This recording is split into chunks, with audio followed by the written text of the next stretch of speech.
تعالیٰ علیہ وسلم کے حدیث شریف سماعت کریں۔ میرے آقا ارشاد فرماتے ہیں کہ میدان محشر میں اپنی امت کے لوگوں کا نام لے کے انہیں بلاؤں گا۔ باتیں سمجھتے ہیں تو مجھے بتائیے گا، زیادہ ہنگامہ نہ کیجیے گا، آپ کا مجھ پر احسان ہوگا۔ حضور ارشاد فرماتے ہیں کہ میں اپنی امت کے لوگوں کا نام لے کے انہیں بلاؤں گا، تو امت مجھ سے کہے گی، حضور فرماتے امت مجھ سے کہے گی آقا آپ کو میرے نام کی کیسے خبر، آپ کو یہ کیسے پتا چلا کہ میرا نام یہ ہے؟ تو حضور ارشاد فرماتے میں کہوں گا اے میری امت، جب تو زندگی میں مجھ پر درود پڑھا کرتی تھی، اے میری امت کے لوگوں جب تم زندگی میں مجھ پر درود پڑھا کرتے تھے نا، تو جب فرشتے تیرا درود لے کر کے میری بارگاہ میں آتے تھے تو درود کے بعد وہ یہ بتاتے تھے کہ آقا اس درود کو فلاں نے پڑھا ہے۔ حضور مسکرا کے کہتے ہیں میں تجھے درود کی وجہ سے پہچانتا ہوں، میں تجھے درود کی وجہ سے جانتا ہوں۔ اچھا، فرشتوں نے حضور کی بارگاہ میں آپ کا نام بتایا تھا، لیکن جیسے آپ حضور کے سامنے آئے حضور نے آپ کے چہرے سے پہچان لیا یہی وہ شخص جس نے زندگی میں مجھ پر درود پڑھا۔ اب آئیے دو باتیں اور سنتے ہیں منٹوں کے حوالے حساب سے۔ بڑی عظیم شخصیت ہے پروفیسر واصف علی واصف، ان سے پوچھا گیا کہ درود پڑھنے کی شرط کیا ہے؟ دیکھیں سرکاروں کی موجودگی، زور سے بولیے گا بھی نہیں ورنہ میں جملے واپس لے لوں گا۔ پروفیسر واصف علی واصف سے پوچھا گیا درود پڑھنے کی شرط کیا ہے؟ تو واصف علی واصف فرماتے ہیں کہ درود پڑھنے کی ایک ہی شرط ہے۔ بولے وہ کیا؟ بولے وہ شرط یہ ہے کہ درود پڑھنے والا یعنی آپ لوگ، درود پڑھنے والا اور جس پر درود پڑھا جائے یعنی مدینے والے آقا، جملہ ریورس کرتا ہوں، درود پڑھنے والا اور جس پر درود پڑھا جائے دونوں کا زمانہ ایک ہونا چاہیے۔ سمجھ رہے ہیں درود کسے پڑھنا چاہیے؟ سلام آپ دیواروں در سے نہیں کرتے، اپنی بلٹ گاڑی سے سلام نہیں کرتے، اپنی کار سے سلام، جہاں جواب ملنے کی امید ہوتی ہے وہیں سلام کرتے ہیں۔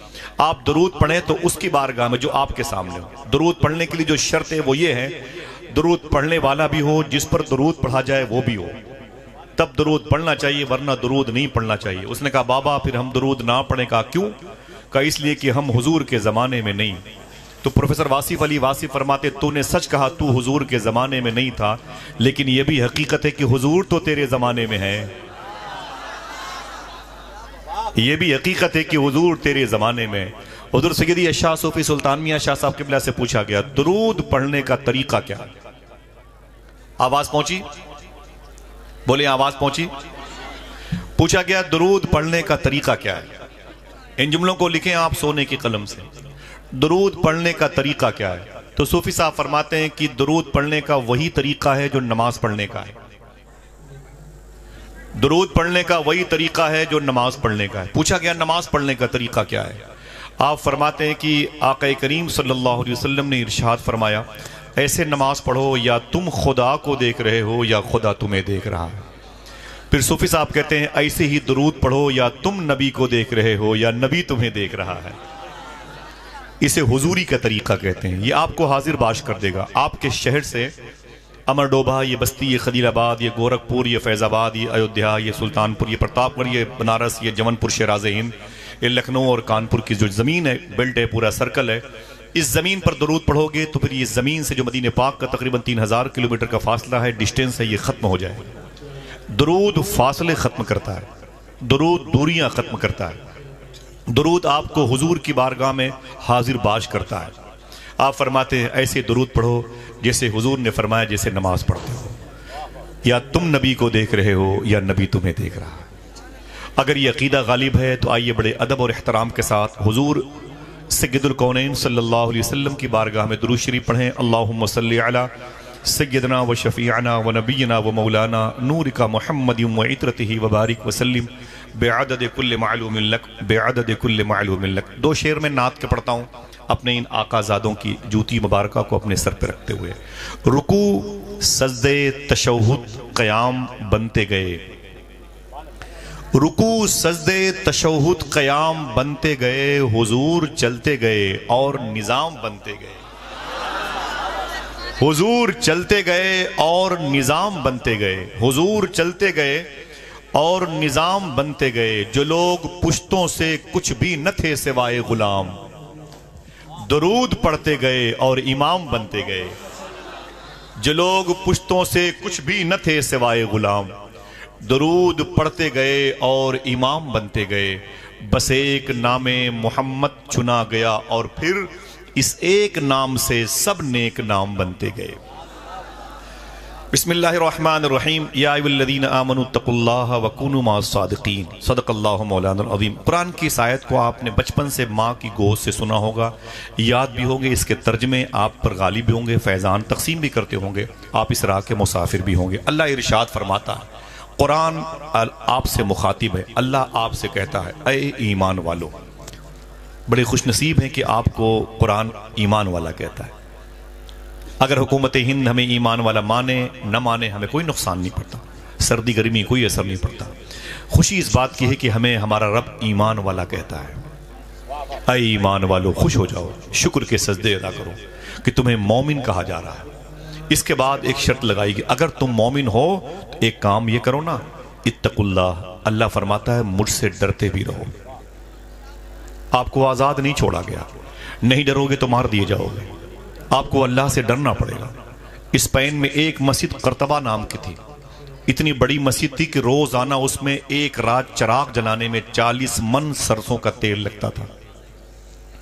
جب مسلمانوں کے دل سے قرآن کی محبت چلی گئی، حضور کی اولاد کی تعظیم چلی گئی، قرآن اور حدیث کے فیضان سے دوری آئی، حضور پر درود پڑھنا انہیں لوڈ لگنے لگا، مجلس رسول میں دعوتیں دی جانے لگی، وہ بھاگنے لگے، شراب کی محفلیں سجانے لگے، تو معلوم ہے کیا ہوا؟ 2.5 دن میں 3.5 لاکھ مسلمانوں کا قتل ہوا ہے۔ آج اس مسجد میں بیئر بار، شاپنگ سینٹر، بگ بازار کے بڑے بڑے سسٹم نظر آتے ہیں، اذان دینے والا کوئی نہیں۔ یعنی اگر آپ اللہ سے ڈرتے ہو تو آپ مرنے کے بعد بھی زندہ رہو گے، اللہ سے ڈرتے نہیں ہو تو مرنے سے پہلے مار دیے جاؤ گے، یہ فائنل بات ہے۔ اب آپ سے اللہ کہتا ہے کہ تم مومن ہو اور مجھ سے ڈرتے بھی ہو، ایک کام اور کرنا، وہ کام کیا ہے؟ وَكُونُوا مَعَ الصَّادِقِينَ۔ اللہ کہتا ہے تم نے ایمان حاصل کر لیا تو مجھ سے ڈرتے بھی ہو تو ایک کام اور کرو، وَكُونُوا مَعَ الصَّادِقِينَ، سچوں کے ساتھ ہو جاؤ۔ اگر کہو تو یہ بات بتا دوں، 900 سال سے لے کے اب تک، اب سے لے کے امام مہدی تک، جملہ ریورس کرتا ہوں، دیکھنا کون سبحان اللہ کہتا ہے، 900 سال سے لے کے اب تک، اب سے لے کے امام مہدی تک، جو سچوں کا سردار ہے اسے شیخ عبد القادر جیلانی کہا جاتا ہے۔ نام تمہارا لب پہ آئے، میٹھا میٹھا منہ ہو جائے، اسے شیخ عبد القادر جیلانی کہا جاتا ہے۔ الحمدللہ رب العالمین۔ یہ ولایت کی سب سے عظیم پوسٹ پر سیدنا شیخ ہیں، جسے غوثیت کبریٰ کہتے ہیں، جو مقام مخدہ کی صورت میں ہے۔ یہ مقام خضر سے بڑی یہ پوسٹ ہوتی ہے جس پر سیدنا شیخ سرکار امام حسن، امام حسین، مختوم کائنات اور مولا کائنات سرکران صدیق عمر و عثمان کی دعاؤں کے توسل سے آج موجود ہیں۔ یہ پوسٹ کیسی ہوتی ہے؟ آپ جن کے عرس میں آئے ہیں، مرزوب وقت شیخ العارفین، سلطان العارفین سیدنا شیخ روشن شاہ رحمۃ اللہ تعالی علیہ۔ میں نے پوچھا قاری نثار بھائی سے ان کے مراتب ظاہری کے بارے میں، فرمایا آصف بھائی یہ مرزوب بزرگ تھے۔ کیا بزرگ تھے؟ مشکل لفظ، ثقیل ہے، زبان پر لینے میں دقت ہو سکتی، مجذوب لفظ۔ یہ مرزوب کسے کہتے ہیں؟ آپ سمجھ لیں 2-4-10 منٹ میں باتیں ختم ہو جائیں۔ معلوم ہے جب اللہ کسی کو انسان بنا کے پیدا کرتا ہے تو اسے ایمان عطا فرماتا ہے اپنی مرضی سے۔ وہ جب ایمان والا ہوتا ہے تو اسے لوگ کہتے ہیں کہ یہ مومن ہے۔ جب وہ نماز روزی کی پابندی کرتا ہے تو لوگ اسے مسلمان کہتے ہیں۔ جب اس میں وہ اور نکھار لاتا ہے تو لوگ اسے صالحین کہتے ہیں، نیک لوگوں میں شامل ہو گیا۔ جب وہ صالحین کے خاندان میں آتا ہے اور محنت کرتا ہے تو وہ پرہیزگار ہوتا ہے، لوگ اسے متقی کہتے ہیں۔ جب وہ متقی بن جاتا ہے تو اس کے بعد اللہ کا فضل ہوتا ہے تو اللہ اسے اپنی ولایت کی سرٹیفکیٹ دیتا ہے۔ یعنی اللہ اس متقی کو ولی بناتا ہے، اپنا دوست بناتا ہے، پھر وہ متقی اللہ کا ولی بنتا ہے۔ جب وہ متقی اللہ کا ولی بنتا ہے، ولی ولایت پانے کے بعد وہ اگر محنت زیادہ کرتا ہے تو پھر اللہ اپنی لائٹ، اپنی تجلی، اپنی روشنی اس پر ظاہر کرتا ہے۔ جب اللہ کی روشنی اس پر ظاہر ہوتی ہے تو پھر یہ گروپ 2 حصوں میں بٹ جاتا ہے۔ کیسے؟ اگر اس تجلی کو وہ اپنے اوپر غالب کر لیتا ہے، اس تجلی میں وہ گم ہو جاتا ہے، مدغم ہو جاتا ہے، متصل ہو جاتا ہے، اسی تجلی، اسی لائٹ، اسی روشنی میں وہ فنا ہو جاتا ہے، تو اسے مجذوب کہتے ہیں۔ جو ہر وقت نور الہی کی تجلیوں میں مست مگن رہتا ہے، اور اگر وہ اپنے آپ کو باذن اللہ سنبھال لیتا ہے تو سالک بن جاتا ہے۔ یہ مجذوب اور پھر یہ سالک۔ سالک کی دنیا میں گیا اور محنت کیا تو پھر آگے مقام ابرار ہے، مقام اوتاد ہے، مقام ابدال ہے، مقام غوث ہے، مقام قطبیت ہے، وہ آگے کے 27 پوسٹ ہے ولایت کی۔ نور الہی سے اس کا دل مالا مال ہو گیا، پھٹ گیا تو اسے مجذوب کہا جاتا ہے، سنبھل گیا تو اسے سالک کہا جاتا ہے۔ یہ دونوں ہر شہر میں ہوتے ہیں، یا ایک شہر میں رہ کے کئی شہروں کا نظام سنبھالتے ہیں۔ آپ سے میں باتیں کروں، آپ میرے بھائی ہیں، صاحبوں، مرزوب اگر کسی شہر میں ہوگا تو یہ کیسے پتا چلے گا؟ سالک اس شہر میں ہوگا تو یہ کیسے پتا چلے گا؟ میں بات کرتا ہوں مرزوب کے شہر میں ہونے کی نشانی کیا ہے اور سالک کے ہونے کی نشانی کیا ہے۔ اگر مرزوب کے ہاتھ میں شہر کی لگام آئے گی تو اس شہر میں افراتفری بہت مچے گی، بسیں پلٹیں گی، ٹرینیں پلٹیں گی، لڑائی دنگا اختلافات، یہ وہ، آگ لگے گی وغیرہ وغیرہ۔ اور اگر سالک کے ہاتھ میں اس شہر کی لگام آئی ہے تو ماحول بالکل شانت رہے گا، ایک دم سناٹا، خاموشی، بالکل شائستگی کی فضا رہے گی۔ اگر آپ مسکرانا چاہتے ہیں تو ایک بات بتا دوں، یہی دہلی کی زمین ہے، اور ایک بادشاہ نے ایک عظیم درویش سے کہا اس وقت دلی میں حالات بڑے اچھے ہیں، نہ کوئی لڑائی، نہ کوئی دنگا، نہ کوئی فساد، نہ کہیں کوئی ہنگامہ، نہ کوئی آتش زدگی، کچھ نہیں ہے، ماحول بڑا شانت ہے، یہ بتا دلی میں اس وقت کس کی حکومت ہے؟ تو اس درویش نے کہا دلی میں اس وقت ایک سالک کی حکومت ہے، ایک سالک بزرگ کی حکومت ہے۔ تو اس درویش سے اس بادشاہ نے کہا اگر تجھے دقت نہ ہو تو مجھے اتنا بتا دے کہ وہ سالک بزرگ رہتا کہاں ہے، میں اسے دیکھنا چاہتا ہوں، میں اسے دیکھنا چاہتا ہوں۔ تو بادشاہ سے اس درویش نے کہا کہ نہیں، یہ راز ہے، میں اسے ظاہر نہیں کر سکتا۔ اس نے کہا یہ راز میرے سینے میں رہے گا، آپ مجھے بتا دیں، میں کسی سے نہیں بتاؤں گا اس سالک کے بارے میں جس کے ہونے سے دلی کا نظام اس وقت صحیح و سالم ہے۔ تو اس درویش نے کہا وہ جو سالک ہے وہ فلاں محلے میں خربوزہ بیچتا ہے۔ کھانے پینے کی بات یہی سوچ کے سبحان اللہ کہتے ہیں، کیا کرتا ہے؟ بولے وہ سالک بزرگ ہے اور اسی شہر دہلی میں فلاں ایریے میں وہ خربوزہ بیچتا ہے۔ سالک نرم طبیعت کا، ٹھنڈے دل کا ہے، وہ گرم مزاج کا نہیں ہے۔ بادشاہ اپنا حلیہ بدلا، اس کے پاس گیا، وہ خربوزہ بیچ رہا تھا، سمجھ گیا کہ یہی وہ شخص ہے۔ اس نے سلام کیا، اس نے جواب دیا، بولے کیا کرتے ہو؟ بولے خربوزہ بیچتا ہوں۔ کتنے کا؟ بولے 2 روپے کا ایک ہے، ایک دینا۔ تو اس نے خربوزہ کاٹ کے جیسے دیا، اس بادشاہ نے کھایا، پھینک دیا زمین پر، کہا یہ کیا فراڈ ہے، یہ خربوزہ ہے، تم نے اس میں پانی رکھ کے بیچنا شروع کیا، ایک دم پھیکا ہے، اس میں مٹھاس نہیں ہے، کوئی لذت نہیں ہے، کوئی چاشنی نہیں ہے، دوسرا دو۔ سالک جو تھا نا اس نے کہا کوئی بات نہیں، دوسرا خربوزہ دیا۔ بادشاہ جو حلیہ بدلے ہوئے تھا اس نے اسے اٹھا کے پھینک دیا، کہا یہ بھی خراب ہے، تیسرا دو۔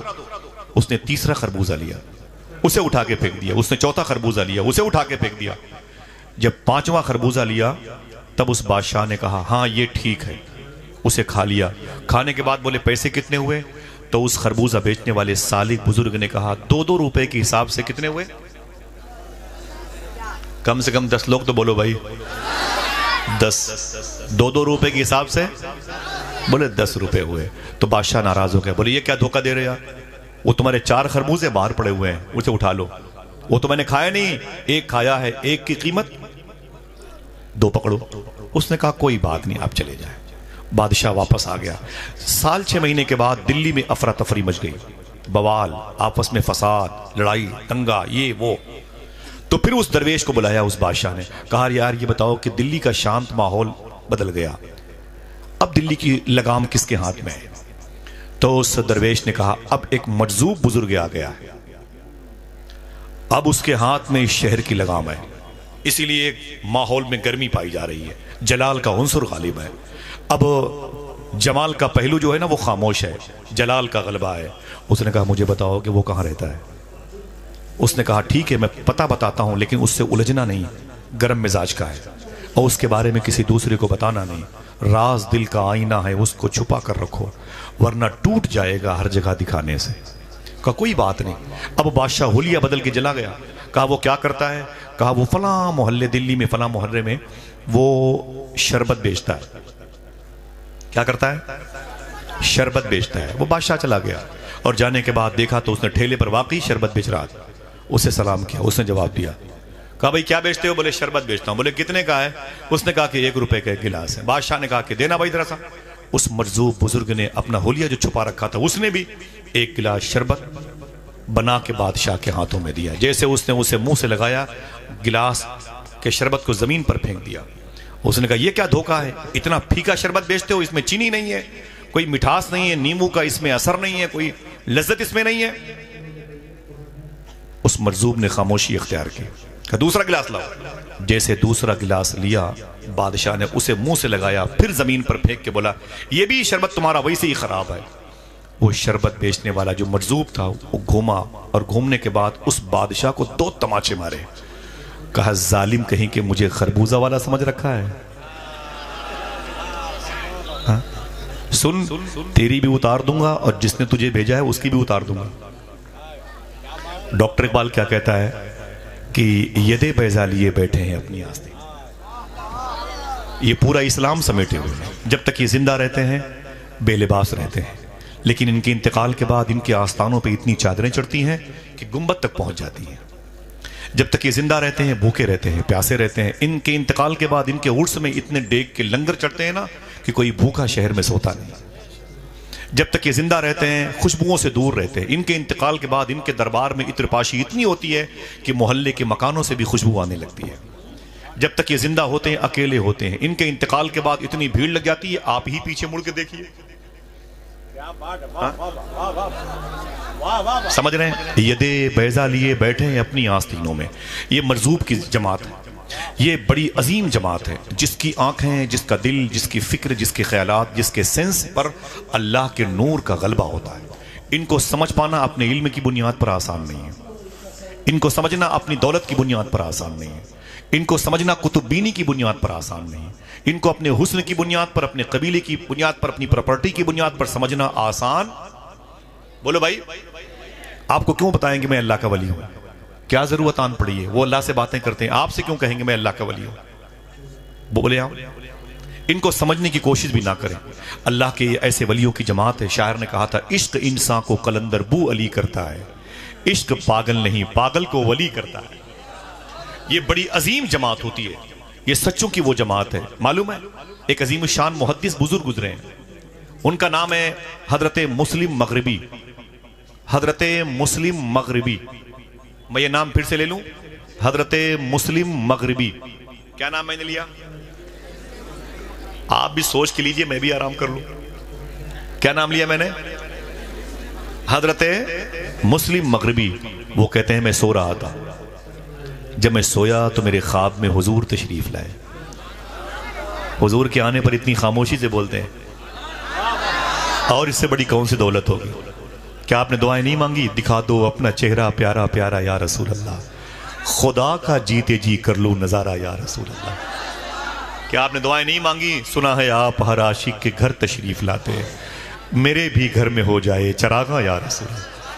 ایک نوجوان بچے سے پوچھا گیا اگر حضور تیرے خواب میں آ جائیں تو حضور سے کیا پوچھے گا؟ اگر حضور تیرے خواب میں آ جائیں تو حضور سے کیا پوچھے گا, کیا سوال کرے گا؟ وہ رونے لگا. اس نے کہا نا نا نا, میں حضور سے کچھ نہ پوچھوں گا. کہا کیوں؟ کہا اگر میں نے حضور سے کوئی سوال کیا تو حضور کہیں گے تیرے اس سوال کا جواب میری فلاں حدیث میں ہے, فلاں قرآن کی آیت میں ہے. تو مجھ سے یہ سوال کیوں کرتا ہے؟ اس کا مطلب تو نے قرآن نہیں پڑھا. میرے قرآن نہ پڑھنے کی بنیاد پر حضور کی روح کو تکلیف پہنچے گی. سمجھ رہے؟ آپ حضور کو دیکھنا چاہتے ہیں تو اپنی آنکھیں پاک کریں. رات کے 12 بجے 1 بجے بیوی بیٹی بہن بہو سب کے کمرے سے گانے بجانے کی آواز آتی ہے, اور گھر کے اندر تورا لگا رہتا ہے, سنا ہے آپ ہر عاشق کے گھر تشریف لاتے ہیں, میرے بھی گھر میں ہو جائے چراغاں یا رسول اللہ. پڑھے لکھے لوگوں کو میں نے اپنی راتیں برباد کرتے ہوئے دیکھا ہے, اور آپ جب چاہیں میری بھی راتوں کو برباد ہوتے ہوئے دیکھ سکتے ہیں. اسی حمام میں سب کے سب ننگے ہیں. صوفی سلطان میاں کہتے ہیں تم رات کے 12 بجے 1 بجے 2 بجے تک موبائل کو اپنے ہاتھوں میں لے کے گانے بجانے سنتے رہتے ہو. انگلیوں میں تمہارا موبائل قید رہتا ہے, جب انگلیاں تھک جاتی ہیں تو موبائل گر جاتا ہے، اور جب موبائل گر جاتا ہے تم سو جاتے ہو۔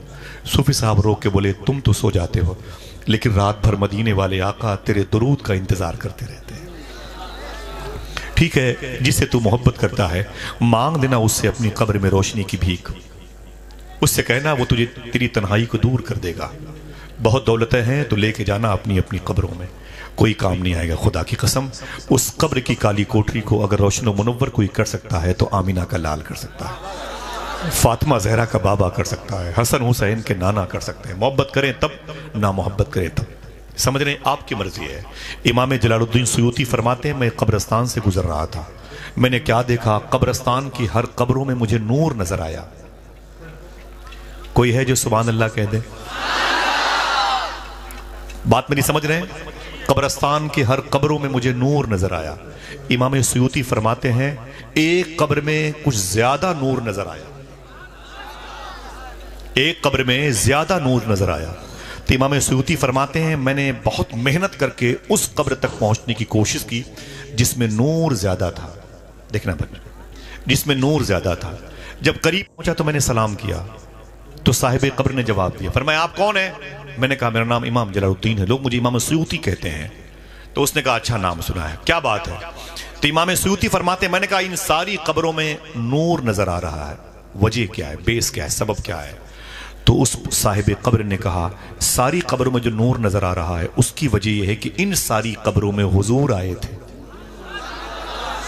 اونچی بولے، لحد میں آقا کی دید ہوگی میں سچ کے گھر سے نکل رہا ہوں، میرے عزیزو یہ رونا کیسا مکان ہی تو بدل رہا ہوں۔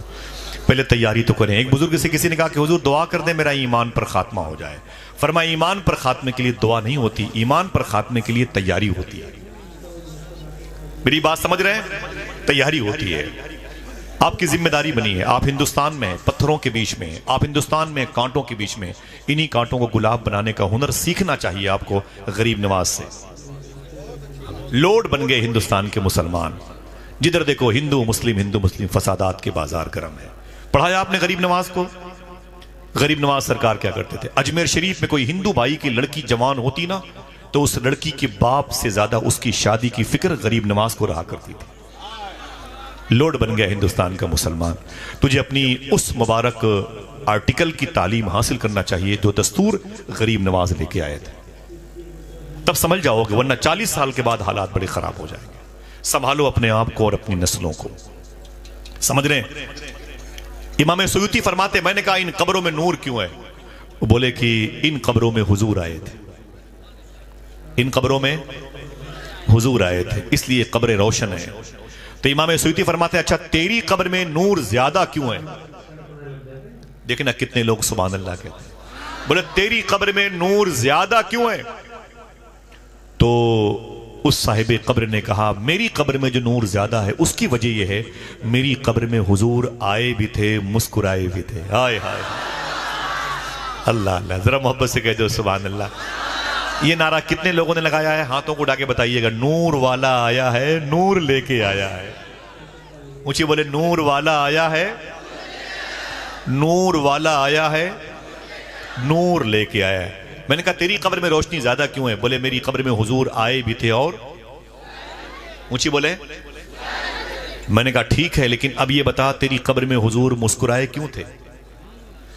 یہ تو بتا تیری قبر میں حضور مسکرائے کیوں تھے؟ اس نے جواب دیا اے امام سیوطی میرا چھوٹا سا کاروبار تھا، روزانہ جب کاروبار کی شٹر دکان بند کرتا بڑھاتا تو 1 روپیہ اپنے منافع کے ڈبے سے نکال کر ایک جھولے میں ڈال دیتا تھا، ایک جھولے میں 1 روپیہ سکہ ڈال دیتا تھا، پورے مہینے ایسے کرتا، پھر جب نیا مہینہ آتا پھر 1 سکہ ڈال دیتا، ایسے ہی 12 مہینے تک اس تھیلے کو میں 1 روپے سے بھر دیتا تھا، اور جب ربیع الاول شریف کا مہینہ آتا تو اسی جھولے سے پیسے نکال کے حضور کے نام پہ غریبوں کو لنگر کھلایا کرتا تھا۔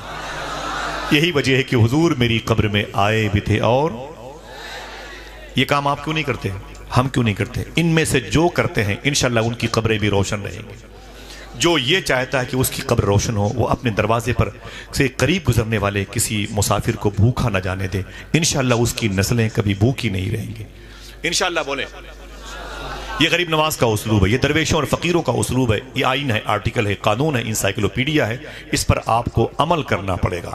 آپ اپنے علم کی بنیاد پر، اپنی طاقت کی بنیاد پر، اپنے پیسوں کی بنیاد پر، اپنی کتب جو ہے تصانیف کی بنیاد پر، تالیف کی بنیاد پر، doctor, engineer, I S, I P S, I G, D I G, بڑے بڑے رینج کے ادھیکاری ہونے کی بنیاد پر، مفتی ہوں گے، عالم ہوں گے، پیر ہوں گے، اس بنیاد پر کسی مجذوب کو آپ نہیں پہچان سکتے۔ اس کو لکھ لیجئے آپ۔ ہماری جو میموری ہے بہت چھوٹی ہے، ان کا دائرہ بہت بڑا ہے، اگر غور کریں گے تو یہ میموری ہینگ کر جائے گی، سمجھ رہے ہیں؟ جیسے مسلم مغربی کہتے ہیں میں سو رہا تھا میرے خواب میں حضور تشریف لائے، وَكُونُوا مَعَ الصَّادِقِينَ۔ دیکھیں سچوں کی جماعت کیسے ہوتی ہے۔ ایک مرزوق بزرگ کے عرس میں آئے ہوئے مجھے بڑی خوشی ہو رہی ہے، کیونکہ میرے گھر کے قریب میں ایک مرزوق بزرگ کی بارگاہ ہے، اور میرا تعلق ظاہری بھی جاروبکش کی حیثیت سے اسی بارگاہ ہے، الحمدللہ۔ اور پھر سرکار مخدوم پاک کے شہزادگان یہاں پر بیٹھے، اگر یہ چلے بھی جائیں تو ان کی جوتیاں یہاں رہیں تب بھی الحمدللہ میرے لیے بڑی سعادت کی بات ہے۔ میں نے ان کے دادا کی وہ بھی زمین دیکھی ہے جس کو سمنا کہتے ہیں، میں نے کئی مرتبہ حاضری دی ہے ایران میں، جہاں کے سرکار مخدوم شب جہانگیر سمنانی رضی اللہ عنہ تارک السلطنت کہلائے تھے۔ آپ کے خالو استاذ بھائی شیخ علاء الدولہ رحمۃ اللہ تعالیٰ علیہ کی مرقد مبارکہ پر بھی حاضری دی۔ میری دعا ہے کہ جتنے لوگ یہاں پر اہل بیت سے محبت کرنے والے بیٹھے ہوئے ہیں، اللہ سب کو اس مبارک مقبول زمین کی زیارت کا شرف عطا فرمائے، آمین کہتے۔ مسلم مغربی وہ کہتے میں نے سو رہا تھا میرے خواب میں حضور تشریف لائے۔ یہ خوشی کی بات اگر لگتی ہے تو آپ سبحان اللہ کہہ سکتے ہیں، بقیہ ہنگامہ نہیں۔ کوئی بات اچھی لگے تو اچھے نارمل طریقے سے بولیے گا، کوئی نعرہ نہیں، کوئی ہنگامہ نہیں، کوئی انقلابی آواز نہیں۔ بھائی آپ کو ہندوستان کے ماحول کو پرسکون ماحول میں تبدیل کرنا ہے، صوفیہ درویشوں کا مسلک، ان کا جو مشرب ہے اسے لانچ کرنا ہے۔ مسلم مغربی کہتے ہیں کہ مجھ سے حضور نے کہا، توجہ ہے، دیکھیں بیٹا دیکھو، مسلم مغربی کہتے ہیں کہ مجھ سے حضور نے کہا، اے مسلم مغربی سن، ابھی ابھی مجھ سے خدا نے کہا۔ حضور فرماتے ہیں کہ ابھی ابھی اے مسلم مغربی مجھ سے خدا نے کہا، اے میرے حبیب تیری امت کا ایک شخص ہے جس کو مسلم مغربی کہتے ہیں، جا کے اس سے کہہ دو کہ اس کا ایک مرید ہے جو کوتوال ہے، اس کے کوتوالی میں، اس کے تھانے میں میرا ایک نیک مجذوب بندہ قید ہے، جا کے اس کو رہا کر دے، اسی میں اس کی خیریت ہے۔ اس کو لوگ نہیں جانتے لیکن آسمان کے فرشتے اس کے نام پر خوشیاں مناتے ہیں۔ جا کے اے میرے حبیب جا کے کہہ دے مسلم مغربی سے، اپنے مرید کوتوال سے کہہ دے اس قیدی کو چھوڑ دے، تیری خیریت اسی میں ہے۔ حضور فرماتے اے مسلم مغربی اس نام کا ایک قیدی تیرے مرید کی کوتوالی میں قید ہے، جا کے اس کوتوال سے کہہ دے اسے رہا کر دے، اللہ نے کہا ہے۔ مسلم مغربی اٹھے، بڑی تیزی کے ساتھ بھاگے، جب گئے وہ تھانے میں گئے تو کوتوال صاحب سو رہے تھے، دروازے پہ دستک دی تو وہ دروازے پر آ گئے، دیکھا تو پیر صاحب کھڑے تھے، قدم سے لپٹ گئے، بولے حضور خیریت؟ کوئی کام تھا ضروری تو مجھے بتایا ہوتا تو میں خود آپ کے پاس آ جاتا۔ تو مسلم مغربی نے کہا کہ اس نام کا کوئی قیدی تیرے قید خانے میں ہے؟ تو کوتوال نے کہا حضور اس بڑا فراڈ انسان ہے، بڑی شکایتیں اس کی ہیں۔ بولے کیا ہے؟